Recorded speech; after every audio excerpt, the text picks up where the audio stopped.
NANUK is well known for making strong, durable cases for your camera gear, and the NANUK 925 hard case is no exception. Hi, I'm Caitlin, and today the 925 is exactly what I'll be talking about. If you're watching this on YouTube, make sure you like, subscribe, and don't forget to tap that notification bell so you never miss any of our latest products.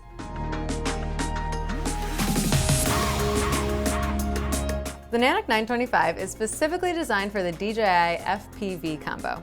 It's IP67 waterproof and dustproof and is built to withstand even the toughest conditions.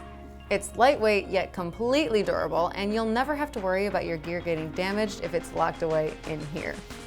Speaking of locking, it's equipped with a PowerClaw superior latching system which is exclusive to NANUK. It uses compressive force and triple action to clamp your case shut tight. The integrated slide locks give you extra security as well. The nylon construction and stainless steel hardware are an added bonus to make sure your gear stays put and stays safe. Like I mentioned earlier, the 925 is specifically designed for the DJI FPV combo. The closed-cell, high-quality foam is pre-cut to fit your DJI FPV combo, even with the Gimbal Protector installed. It can also fit the remote controller, DJI motion controller, and FPV Goggles V2 with the headband and antennas installed. Not to mention, you can even squeeze in 3 intelligent flight batteries, 2 FPV goggle batteries, AC power adapter, multiple cables, extra propellers, spare controller sticks, and other charging accessories.